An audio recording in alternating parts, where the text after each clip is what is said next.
Hello everyone, আসসালামু আলাইকুম। সবাই কেমন আছেন? আমরা আলহামদুলিল্লাহ অনেক ভালো আছি।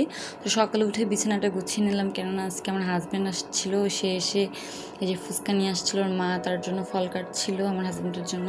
তারপরে এই তো সকাল সকাল উঠে বললাম, ভোর 4টায় উঠে গোসল টোসল করে ব্যাগটা গুছিয়ে বের হয়ে পড়লাম।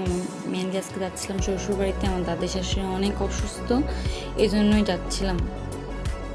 চোখে তখন অনেক ঘুম, তারপরেও যে পরিবার মানেই ভালোবাসা আর দায়িত্ব, এই জন্যই যাচ্ছিলাম। তো এই যে কমলাপুর রেল স্টেশনে যাচ্ছিলাম ট্রেনে ওঠার জন্য কিছু খাবার কিনে নিলাম এখান থেকে, তার ট্রেনে বসে খাওয়ার জন্য।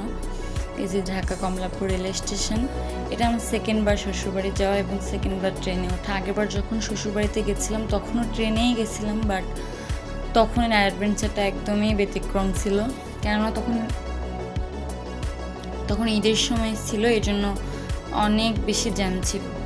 মানে আমি টিকিটই পাই নাই, দাঁড়ায় দাঁড়ায় কষ্ট করে যাইতে হয়েছিল। তো এই তো ট্রেন গিয়ে থামলো একটা প্রথম তারের গন্তব্যস্থানে, এটা হচ্ছে ঢাকা বিমানবন্দর।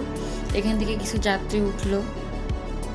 তো একটু পরপরই আপনাদের ভাইয়া বলছিল, এটা খাও ওইটা খাও, তুমি তো কিছুই খেতে চাও না, এটা খাও, ক্ষুধা লাগছে না তোমার, এগুলো বলে বলে আবল তাবল খাওয়াচ্ছিল।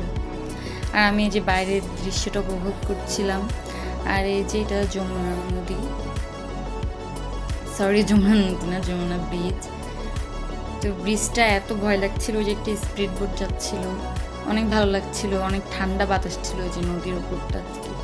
বাট নিচে তাকাইলে পুরাই মাথা ঘুরছিল, অনেক ভয় লাগছিল। আমি তো সারা রাস্তায় বেয়ার্নেস করছিলাম, এটা আপনাদের ভাইয়াই ভিডিও করছিল।